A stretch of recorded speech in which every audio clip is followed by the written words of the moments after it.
परमेश्वर पूर्ण परात्पर हे मधुसूदन माधव मामवतात दुरितानि समानि परासु हे मम भद्रमिहासु सर्वविधम्। विश्वानि देव सवितर दुरितानि परासु यद भद्रम तन्न आसु, इसी का अनुवाद है ये श्लोक। अच्छा। वेदांत दर्शन अर्थात ब्रह्मसूत्र निम्बार्क भाष्यम 2240 कर्णवत् चेन्न भोगादिभ्यः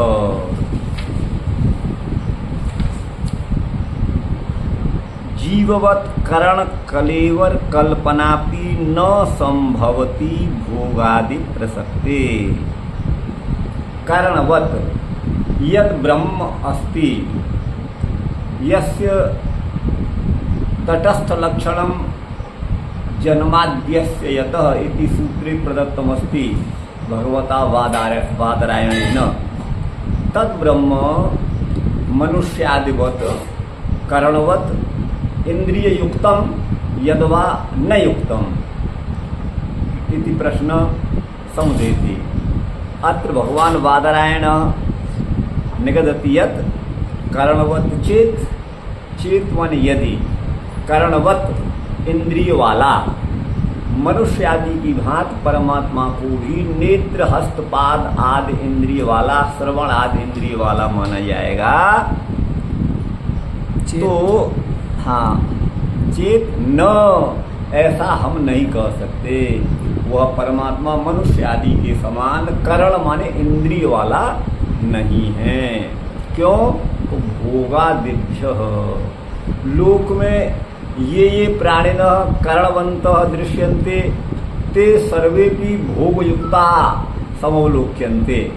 यदि ब्रह्मणोपि कर्णानां कल्पना स्यात् तर्हि सपि भोगादिभ्य युज्येत्। किन्तु अनसनन्यो विचाकसीति इति श्रुतिर्वदति स परमात्मा भोगादिभ्य सर्वथा परमेवास्ति अतएव तद ब्रह्म कर्णवत् नास्ति इति निर्वक्ति भगवान वादरायण। कर्णवत् वह ब्रह्म कर्ण माने इंद्रिय वाला है।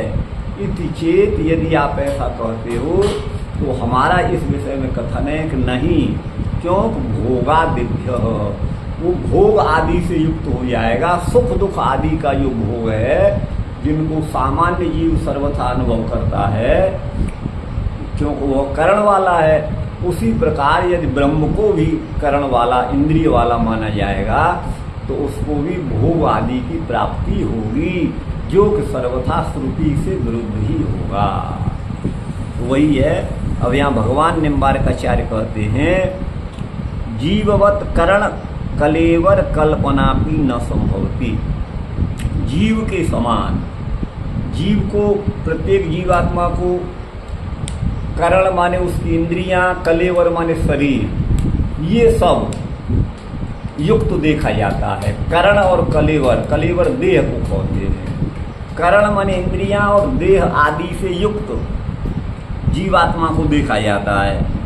तो जीववत जीव के समान परमात्मा के कर्ण और कलेवर की कल्पना भी न संभवती, संभावना ही नहीं है। ऐसा हो नहीं सकता। परमात्मा कर्णवान इंद्रिय वाला नहीं है क्योंकि भोगादि की प्रसक्ति होने से। अतएव परमात्मा कर्णवत नहीं है, इंद्रिय वाला नहीं है। बोले इसमें क्या इन्होंने श्रुति प्रमाण तो नहीं दिया या इन्होंने कौस्तुभ में दिया होगा। सपश्यत्य चक्षु सशृणोत्य कर्ण, पता नहीं यहाँ दिया है कि नहीं, मैं अपनी तरफ से बोल रहा हूँ। वह परमात्मा बिना नेत्र के ही देखता है, बिना श्रवण के ही सब कुछ सुनता है। वह अवाक है माने वाणी रहित है। ठीक है ना। तो वो परमात्मा की सामान्यतया मनुष्य की भांति इंद्रियों का निषेध परमात्मा का किया गया है क्यों? भोगादि के लिए ही ये इंद्रियां जीवादि के साथ संयुक्त, जीवों के साथ संयुक्त हैं। परमात्मा भोगों से परे है क्योंकि श्रुति कहती है अनसनन अन्यो, जो ब्रह्म रूपी पक्षी है वह अनसनन भोग न करता हुआ केवल दृष्टा मात्र है, वह स्वयं आनंद स्वरूप है।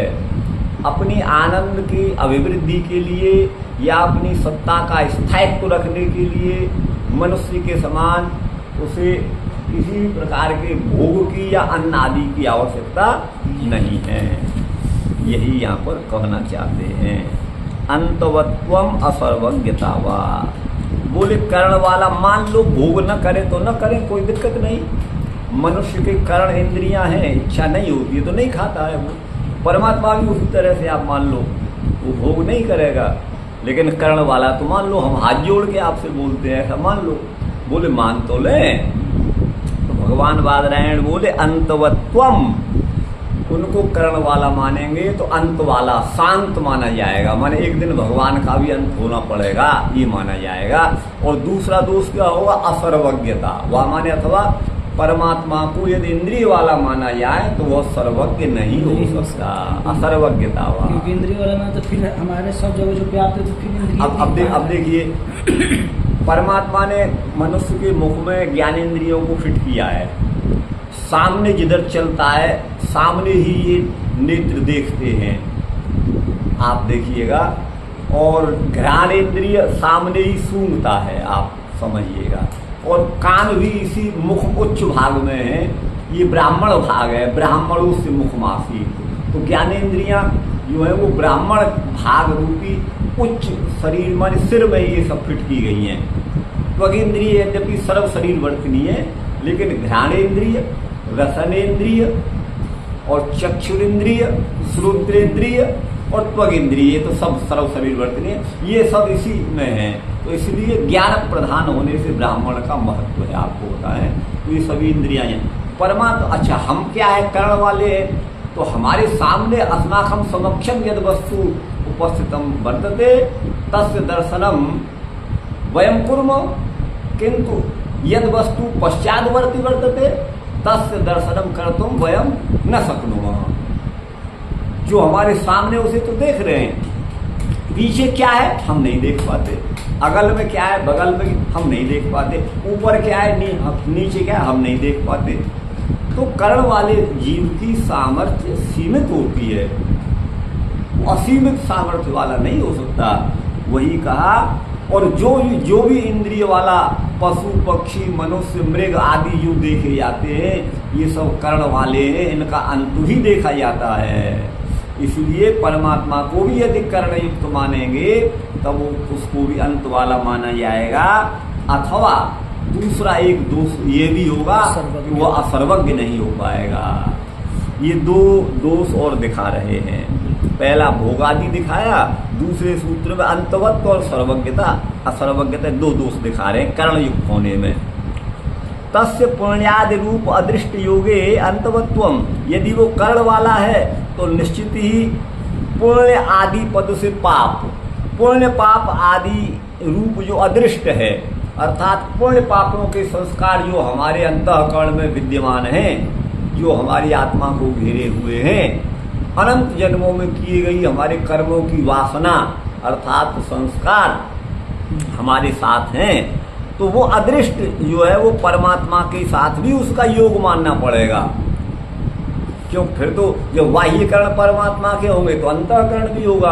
अंतःकरण में मन बुद्धि चित्त अहंकार ये सब लिया जाता है, इन्हीं से योग अदृष्ट का रहता है। ये आत्मा को घेरे हुए होते हैं, आत्मा उनसे प्रभावित होता है।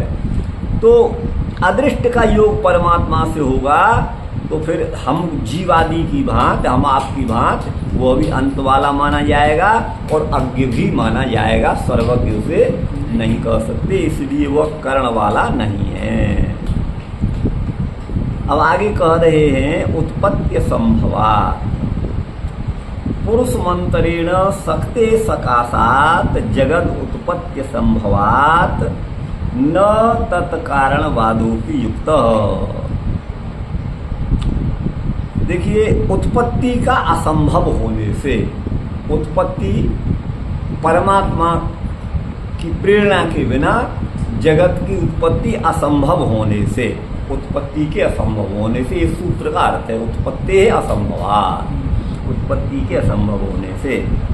पुरुषम अंतरेण, अंतरेण पद का अर्थ है बिना, पुरुष माने परमात्मा के बिना, शक्ति सकाशात माने केवल शक्ति से, शक्ति अविद्या को माया को भी कह सकते हैं, प्रकृति को भी शक्ति कहा गया है। जगत उत्पत्ति असंभवात, जगत की उत्पत्ति असंभव है, इसलिए जो केवल ये मानते हैं कि केवल परमात्मा की बिना अपेक्षा किए केवल और केवल प्रकृति ही जगत का सृजन कर देती है, वो असंभव है। जैसे बौद्ध जी बौद्ध जैन, हाँ, जो कोई भी है।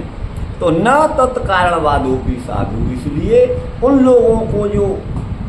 लोगों ने जिसको कारण माना है, शक्ति को ही जगत का जो कारण माना है, उस वही निमित्त है, वही उपादान है।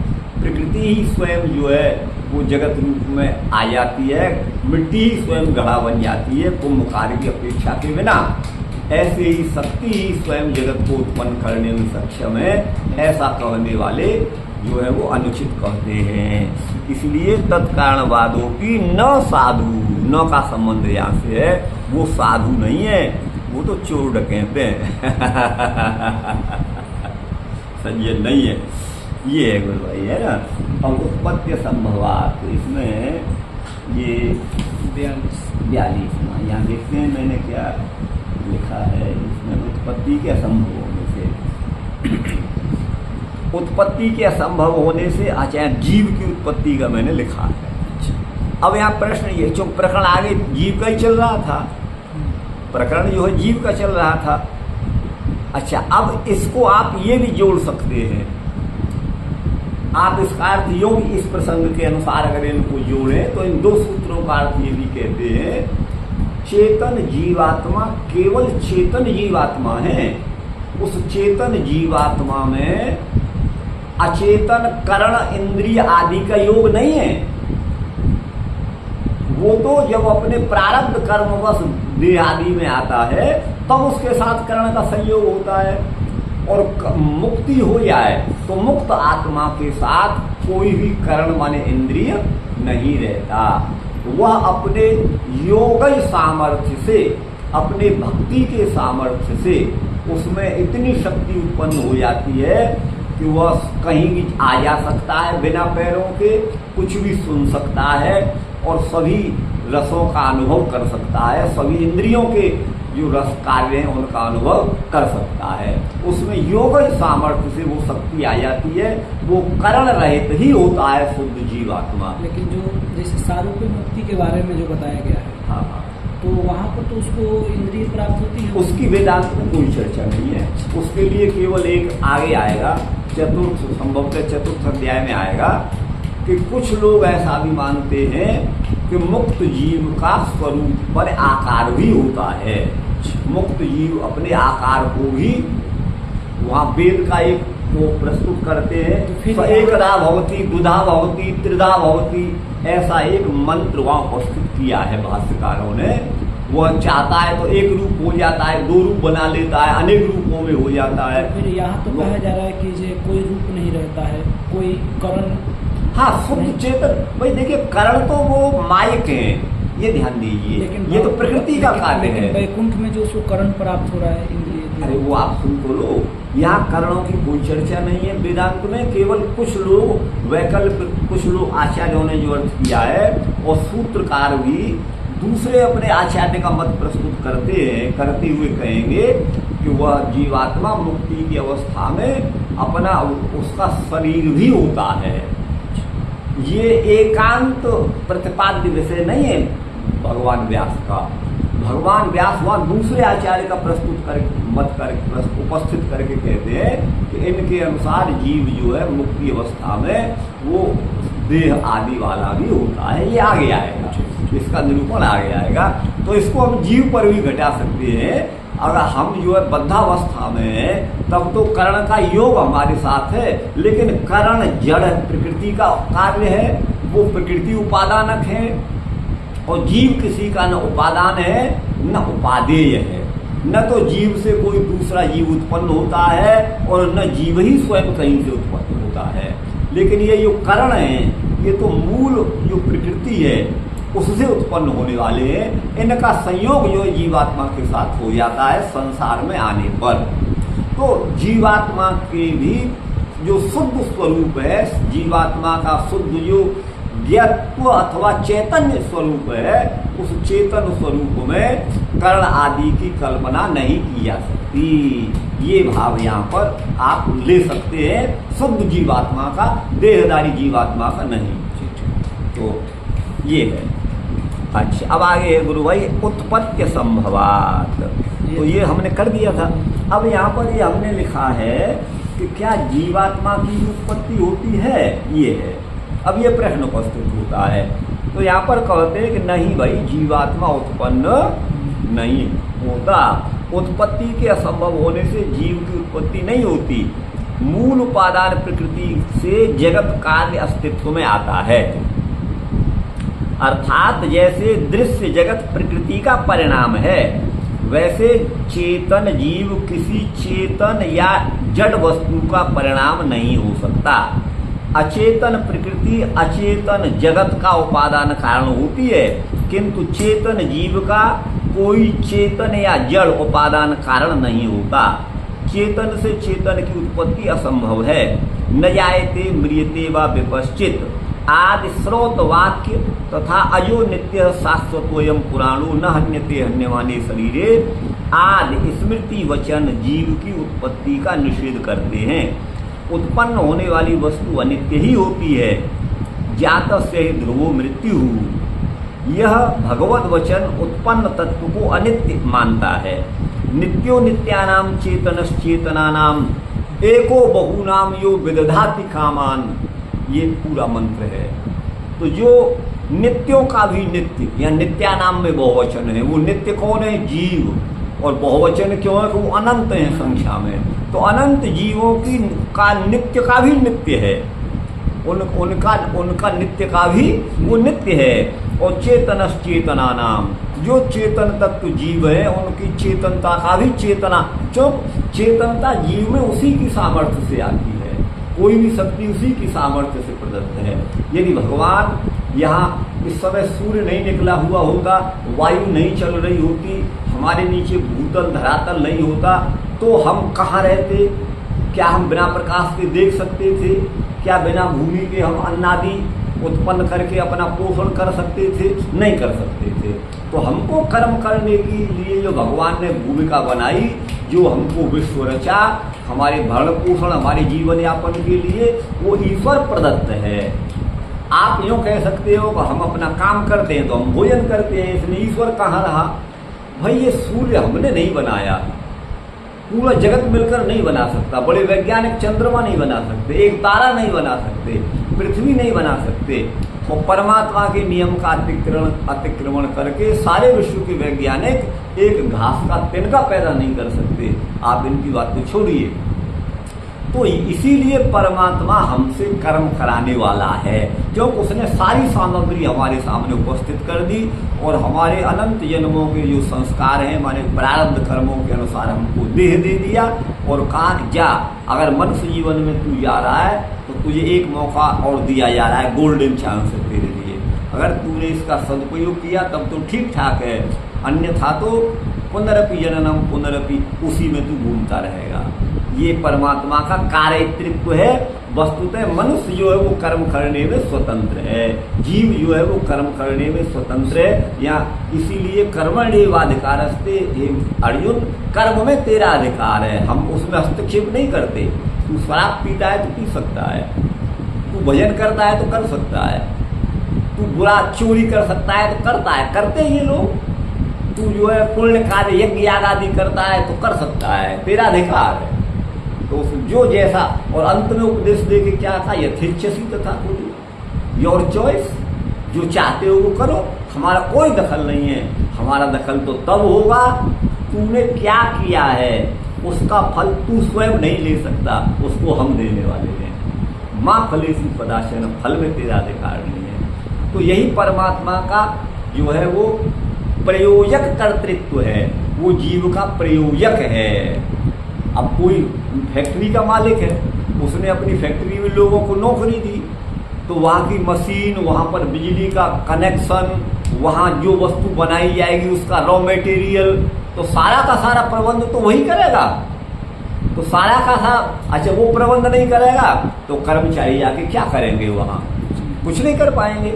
वैसे ही परमात्मा के द्वारा जगत बनाया गया तो हम उसमें अपना कार्य करते हैं। परमात्मा हमको कार्य की सामग्री नहीं देता तो हम नहीं कर सकते, लेकिन हम स्वतंत्र हैं कर्म करने में, हम पराधीन नहीं है, फल में हम जरूर परतंत्र हैं।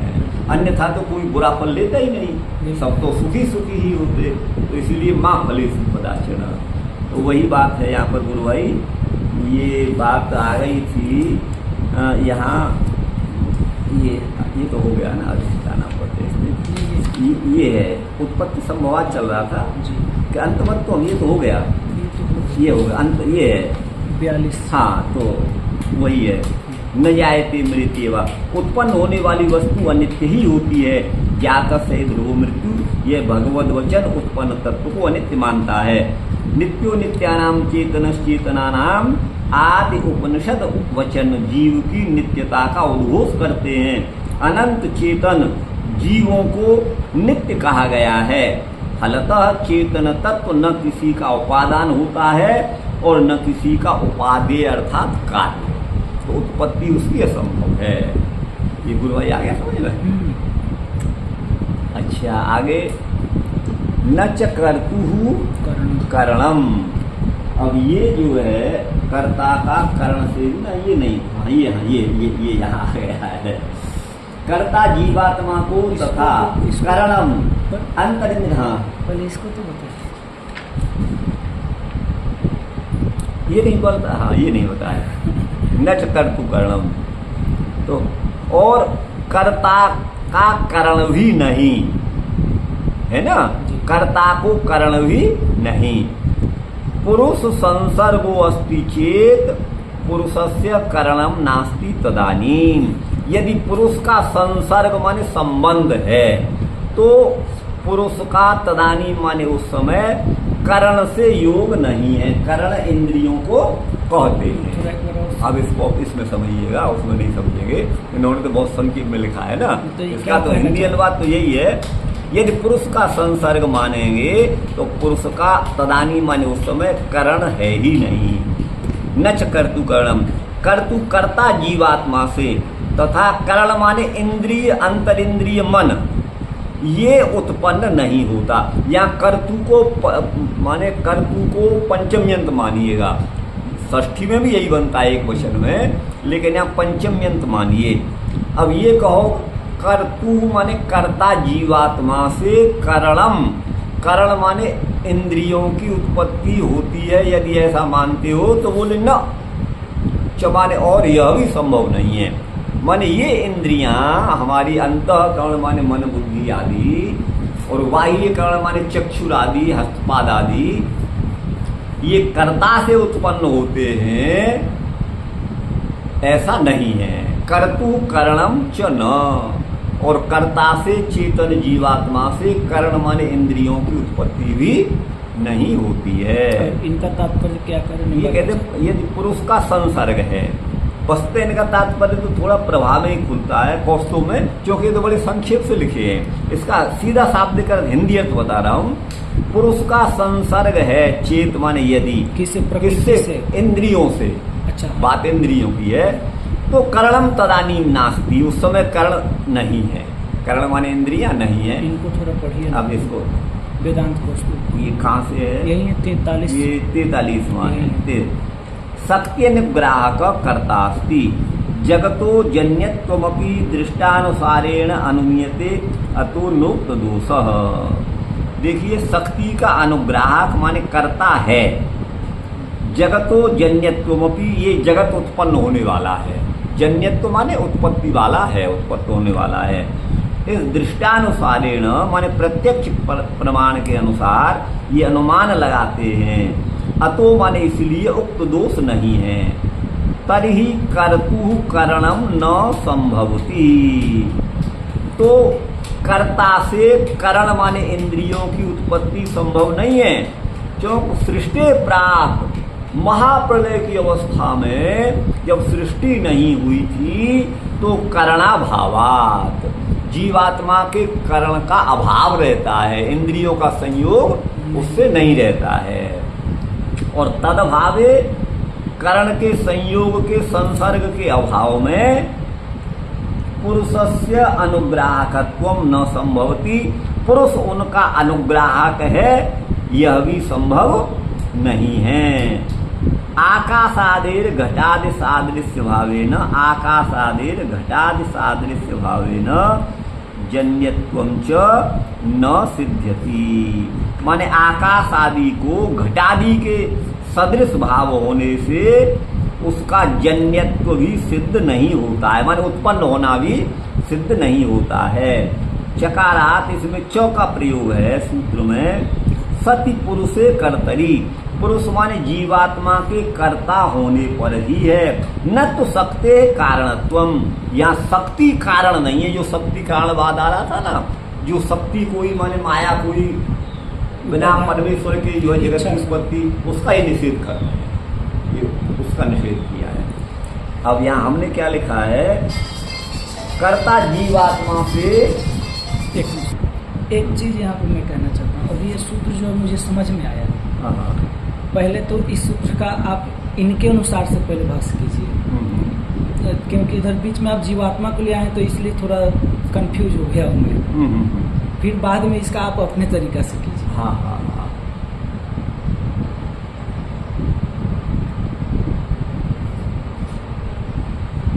जैसे पीछे यहाँ पर आया ना कि ब्रह्म के द्वारा ही उन्हीं की शक्ति से जो है प्रकृति जो है जगत की उत्पत्ति करती है, मतलब उनकी शक्ति है। स्वयं जगत जो है प्रकृति जो है उत्पन्न नहीं हो सकता है।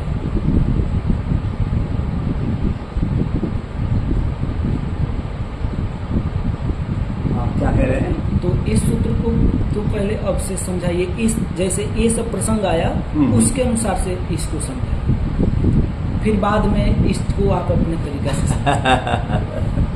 तो अलग अलग पहले आप इसी के तरीका से बताए हैं तो थोड़ा कंफ्यूज, फिर इसके द्वारा बताए हैं तो इसके द्वारा समझ में नहीं आया। इसमें तो कोई बात ही नहीं है। हाँ, ये तो समझ में आ गया, इसमें तो कोई हाँ ये तो समझ में आ गया। इसको एक बार और थोड़ा। हाँ, तो कहते हैं न च कर्तु करणम पुरुष संसर्गो अस्ति चेत, पुरुष का संपर्क है यदि तो, मतलब भगवान। अब किससे ये नहीं बता रहे हैं किससे संपर्क है, पुरुष माने जीवात्मा, उसका संसर्ग करण से ही कह रहे होंगे। तो इधर तो पुरुष का संबंध पुरुष से तो भगवान को लिए थे ना, ये तो शक्ति कोई कारण मान करके कह रहे हैं। तो यहाँ केवल शक्ति से जो है जगत उत्पन्न नहीं हो सकता बिना परमात्मा। तो यहाँ तो परमात्मा लिए है ना पुरुष से। हाँ, पुरुषमंतरेण तो सत्य सका। यहाँ पर आप पुरुष का जीव लिए हैं तो इसीलिए थोड़ा नहीं, मैं तो ये लिया हुआ है कि जीव की उत्पत्ति असंभव है, जीव की उत्पत्ति आप लिए है ना। हाँ, मैंने लिया है। हाँ। लेकिन पहले जो उसके पहले जो इनके अनुसार से जो बोले थे, इनके अनुसार तो ये है कि वो जीवात्मा करण कल्प माने जीवात्मा अथवा परमात्मा वो इंद्रिय युक्त है, तो बोले नहीं, जीवात्मा भी शुद्ध जीव भी नहीं और परमात्मा भी नहीं। हाँ, तो उसी को ऐसा मानने पर अंतवत्व और सर्वज्ञता उसकी हो जाएगी, वो ठीक है ना। ये जीव का हो गया। अच्छा, उसके बाद उत्पत्ति संभवात, तो अब यहाँ ये भी समझ में आ गया। हाँ हाँ, ये सूत्र जो है थोड़ा हाँ, मतलब तो यहाँ पर जो है मैंने लिखा है इस सूत्रकार तो जीव की उत्पत्ति असंभव है। हाँ, आप लिखे हैं ये जीव की उत्पत्ति असंभव है, ठीक है ना। अब इस सूत्र को ना, अच्छा, जैसे यहाँ पर सुनो, तो ये जो है ये जीव के साथ जब मन इंद्रिय जो आदि है कि नहीं है, हाँ, इनका जब योग है तो भाई इनकी उत्पत्ति जब होती है तो जीव की भी उत्पत्ति होती होगी, तो उसका निषेध यहाँ किया है, उत्पत्ति नहीं होती है जीव की। तो जीव की उत्पत्ति नहीं होती तो फिर इंद्रियां किससे उत्पन्न होती हैं, तो फिर कर्ता से माने जीव से करण उत्पन्न नहीं होते। नच कर्तु करणम, ये मैंने कहा है, ये मेरा है। अब है क्या, यहाँ पर हमारे शास्त्रों में एक वो है कि भगवान वासुदेव से संकर्षण की उत्पत्ति और संकर्षण से प्रद्युम्न की उत्पत्ति और प्रद्युम्न से अनिरुद्ध की उत्पत्ति। तो वासुदेव नाम जो है वो वस्तुतः भगवान कृष्ण का है और संकर्षण उनके भाई है, बलराम है, आप समझिएगा ये है। तो लेकिन यहाँ पर जो है अध्यात्म जगत में वासुदेव से संकर्षण की उत्पत्ति और उससे जो है प्रद्युम्न की उत्पत्ति, प्रद्युम्न को यहाँ मन कहा है और जो है अहंकार कहा है अनिरुद्ध को। अच्छा, प्रद्युम्न का पुत्र अनिरुद्ध था, उसकी उत्पत्ति जो है प्रद्युम्न की से उत्पत्ति जो है किसकी, अनिरुद्ध की, अर्थात अहंकार की उत्पत्ति। ये सब उसमें हमारे शास्त्रों में ऐसा वर्णन है। अब यहाँ पर ये मैंने लिखा है कि इनकी जो उत्पत्ति है, हाँ, अचित प्रकृति से अचित मन उत्पन्न होता है, व्यापक है, मतलब ये जो है मन जो है कर्ता से उत्पन्न नहीं होता, मैं ये कह रहा हूँ। मन जो है, मन आदि जो अंतःकरण है अथवा बाह्य करण है, कोई भी करण आप ले लो, वो कर्ता माने जीव से उत्पन्न नहीं होते। न च कर्तु करणम, अर्थात कर्ता जीव से करणों की उत्पत्ति नहीं होती, क्योंकि करण तो भौतिक हैं, ध्यान दीजिएगा, करण भौतिक हैं और जीवात्मा अभौतिक है। भौतिक का मतलब है भूतों से, इनकी सूक्ष्म भूतों से रचना है, इनकी रचना सूक्ष्म भूतों से होने के कारण हमारे जो करण हैं वो भौतिक हैं, इनकी उत्पत्ति जीव से नहीं होती। न च कर्तु करणम, कर्तु को पंचम जन्म मान करके कर्ता से माने जीवात्मा से करण की उत्पत्ति भी नहीं होती है। तो आगे ये अचित प्रकृति का ही कार्य है करण जो है।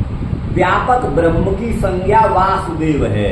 अब इसको अध्यात्म में वैसे वासुदेव तो श्री कृष्ण है और वासुदेव बलराम भी हैं, क्योंकि वो भी उन्हीं के पुत्र है, भाई भाई होने से। माँ अलग है, वो एक अलग बात है, वो रोहिणी नंदन है, वो देवकी नंदन है, इतना अंतर है, लेकिन है दोनों वासुदेव। लेकिन अध्यात्म जगत में वैसे तो जो ऐतिहासिक दृष्टि से भगवान का जो अवतार हुआ, उनके भाई संकर्षण थे और जो है भगवान के पुत्र प्रद्युम्न थे, जिसको मन कहा गया है, और प्रद्युम्न के पुत्र अनिरुद्ध थे, ये बताया गया है। तो अब यहाँ पर ये कहते हैं, यहाँ वासुदेव संज्ञा व्यापक होने के कारण ब्रह्म की संज्ञा ही वासुदेव है। अब ये आप समझिएगा। तो यहाँ मन आदि की उत्पत्ति हमारे ग्रंथों में बताई गई है, और जैसे प्रद्युम्न से मन हुआ, प्रद्युम्न माने मन, प्रद्युम्न से जो है वो अनिरुद्ध माने अहंकार उत्पन्न हुआ। बोले ये जो उत्पत्ति बताई गई है, ये वस्तुतः ये उत्पत्ति होती नहीं है, इस प्रकार की उत्पत्ति है नहीं। वहाँ भौतिक जगत में तो अनिरुद्ध नाम का भगवान का पौत्र था और जो है प्रद्युम्न नाम का पुत्र था, लेकिन जो ये अनिरुद्ध और जो है प्रद्युम्न और वासुदेव और संकर्षण जो संज्ञा है, इनका उनसे कोई वैसा संबंध नहीं है। वासुदेव नाम परमात्मा का इसीलिए है कि वह सर्वत्र व्यापक है। यह है ना, सर्वस्मिन् वसति सह वासु, सर्वम च यस्मिन् वसति सोऽपि वासु।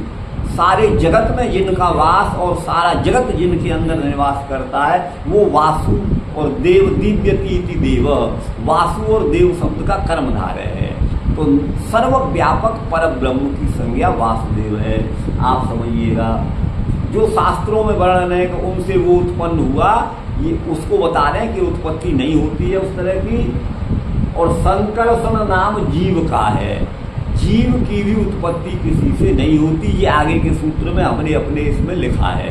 जीव की उत्पत्ति भी किसी से नहीं होती है, और संकर्षण नाम जीव का है, और मन की संज्ञा प्रद्युम्न है, और अहंकार की संज्ञा अनिरुद्ध है।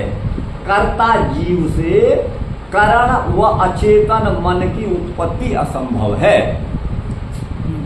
माने ये जो है उत्पन्न होने वाले तत्व नहीं है। चेतन जीव से अचेतन करणों की उत्पत्ति असंभव है, ये मतलब है। अब वहाँ तो भगवान जब प्रकट हुए तो वहाँ तो भगवान के प्रद्युम्न हुए, प्रद्युम्न के अनिरुद्ध हुए, वहाँ तो ये क्रम है। लेकिन जिसको चतुर्व्यूह नाम से आपने सुना होगा, चतुर्व्यूह शब्द आपने वैष्णवों में सुना होगा, वो चतुर्व्यूह में वासुदेव, संकर्षण, प्रद्युम्न और अनिरुद्ध हैं।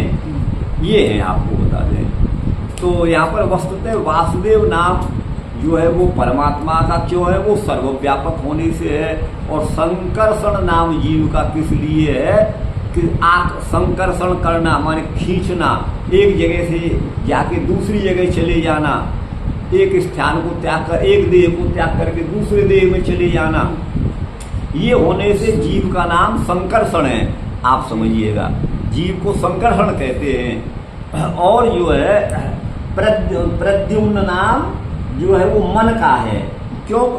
प्रद्युम्न प्रकृष्ट रूप से जो अपना क्रियाशील रहे, जो इंद्रियों के साथ मिलकर के उनके विषयों को ग्रहण कराए, जो इंद्रियों को भी प्रकृष्ट रूप से द्योतित करे। इंद्रियां अपना कार्य बिना मन के मिला नहीं कर सकती हैं।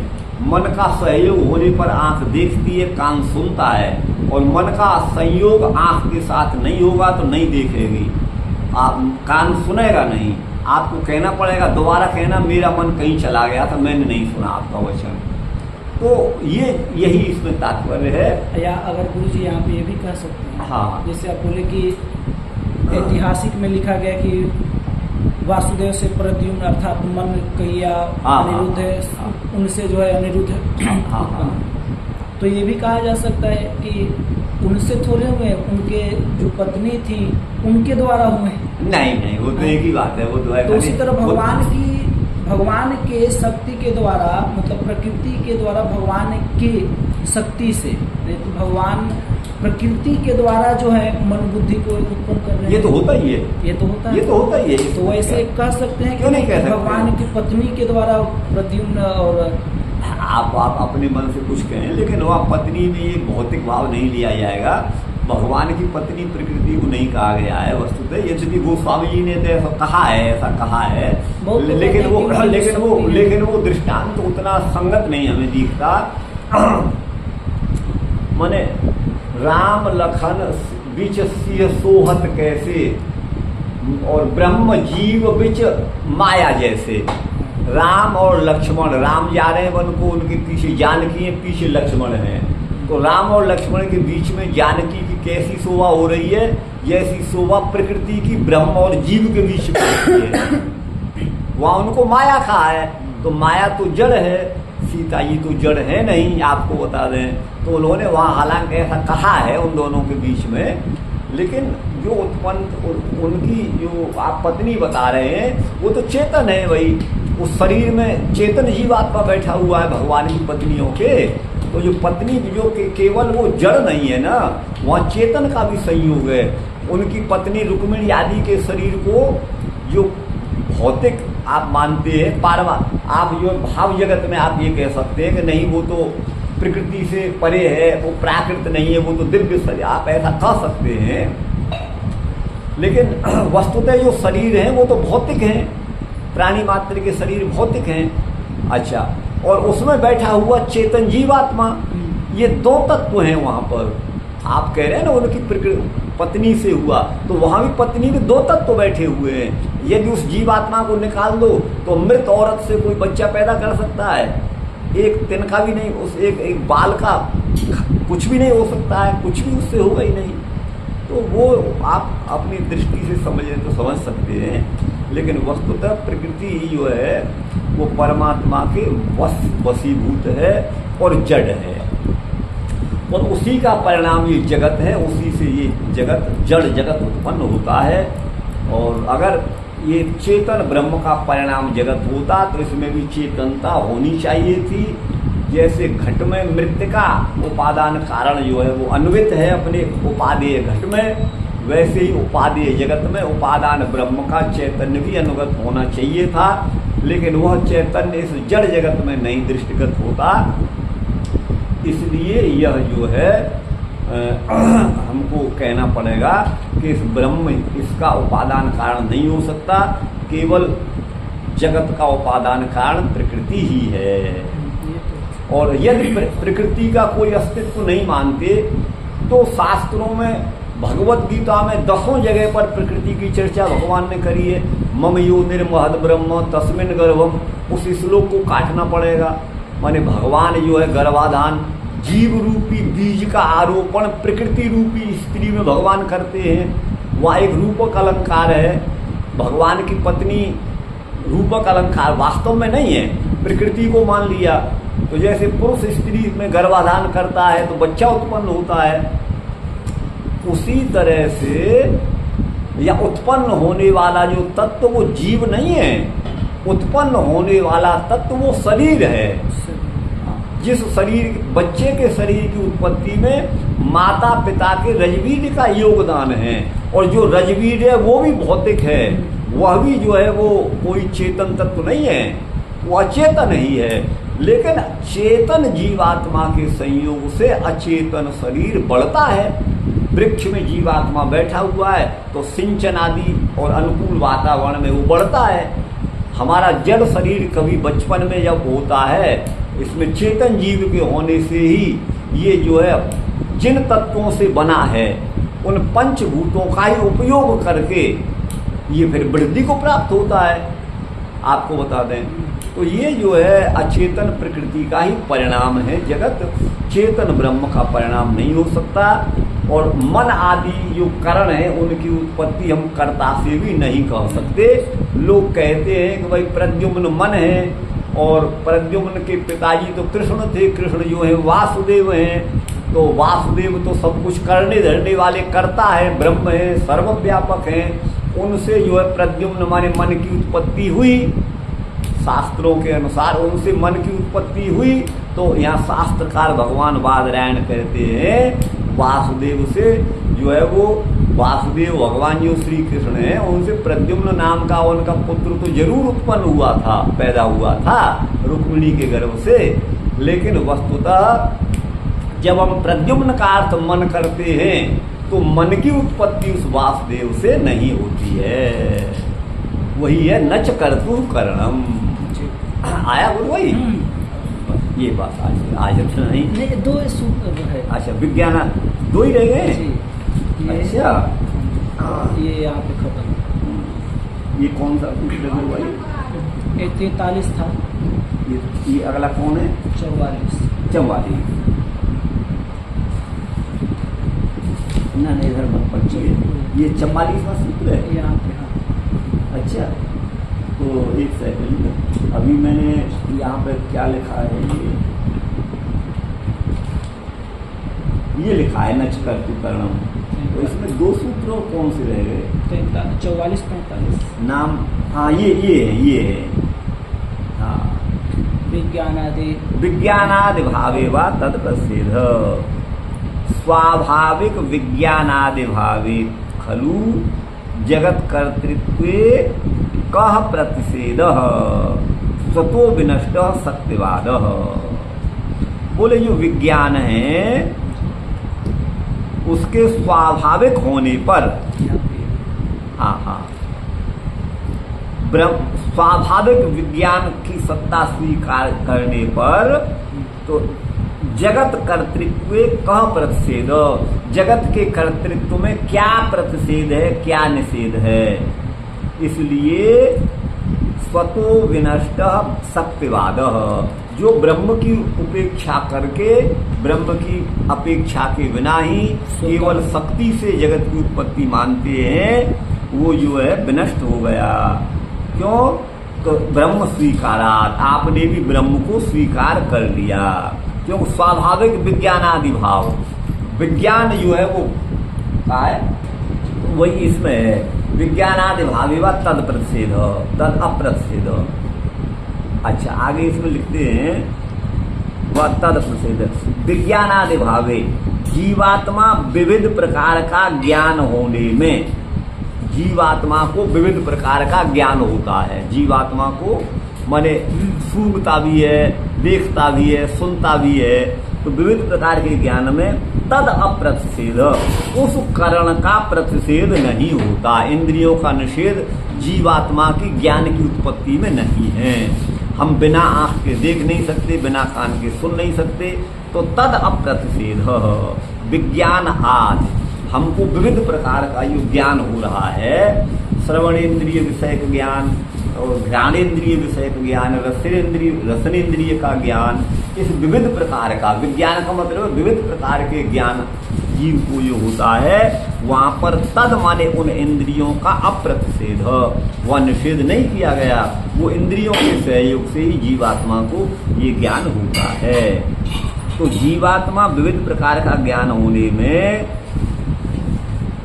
वह माने और तद अप्रतिषेध, उस करण का प्रतिषेध नहीं होता। ईश्वर का ज्ञान करण निरपेक्ष होता है, वो तो बिन पग चलहि सुनहि बिनु काना, ये तो ब्रह्म है। लेकिन जीव बिना पैरों के चल भी नहीं सकता और सुन भी नहीं सकता। तो ईश्वर का ज्ञान करण निरपेक्ष होता है, किंतु जीव का ज्ञान करण सापेक्ष होता है। माने इंद्रियों की अपेक्षा से हम अपना कोई भी कार्य कर सकते हैं। श्रवण आदि, चक्षु आदि बाह्य करण एवं मन आदि अंतःकरण जीव के ज्ञान में सहायक होते हैं।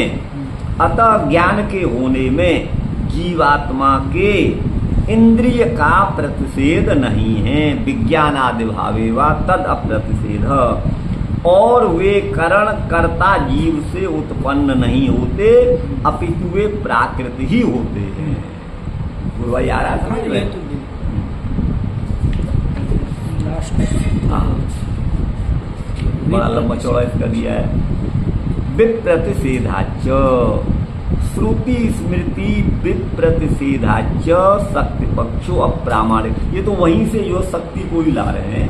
केवल शक्ति ही जगत को उत्पन्न कर देती है, इस मत का खंडन ये कर रहे हैं। तो आगे विप्रतिषेधात माने श्रुति और स्मृतियों के द्वारा विविध प्रकार से, माने अनेक प्रकार से, विविध प्रकार से प्रतिषेध किए जाने के कारण शक्ति पक्ष जो है अप्रामाणिक है। केवल शक्ति जो है जगत का निर्माण कर देती है परमात्मा की, परमात्मा का सहयोग के बिना ही यह जो कहना है वो अप्रामाणिक है। गुरु भाई आया ना, ये है। तो अब यहाँ पर देखिए क्या है, विप्रतिषेधाच, च माने और, विप्रतिषेधात माने वेद आदि शास्त्रों में जीव की उत्पत्ति का विविध प्रकार से प्रतिषेध किए जाने से, अयो नित्यो शाश्वतोयम पुराणो न हन्यते हन्यमाने शरीरे, कठोपनिषद 1-2-18। शरीर के नष्ट होने पर भी आत्मा नष्ट नहीं होता, क्योंकि आत्मा अजन्मा नित्य शाश्वत एवं पुरातन है। जीवापेतम वाव किलेदम म्रियते न जीवो म्रियते, किसी प्राणी की मृत्यु हो जाए तो जीव से रहित यह शरीर ही मरता है। किल माने निश्चय ही, इदम शरीरम माने म्रियते मरता है, न जीवो म्रियते, जीव नहीं मरता। जीव से पृथक यह शरीर ही वस्तुतः मरता है, जीव नहीं। भगवत गीता में भी जीव को अज नित्य शाश्वत एवं पुराण कहा गया है। अविनाशी व अरे अयम आत्मा अनुच्छित धर्मा, बृहदारण्य 4-5-14 में। याज्ञवल्क्य मैत्रेयी से कहते हैं, अरे मैत्रेयी ये आत्मा अविनाशी है तथा उच्छिन्न होने वाला, नष्ट होने वाला नहीं है, अनुच्छित धर्मा है, यह आत्मा अविनाशी है। तो इसलिए विप्रतिषेधाच, विविध प्रकार से वेद आदि शास्त्रों में जीवात्मा की उत्पत्ति का निषेध किया गया है, इसलिए जीवात्मा की उत्पत्ति मानना असंगत है। ये गुरु भाई आपका हो गया।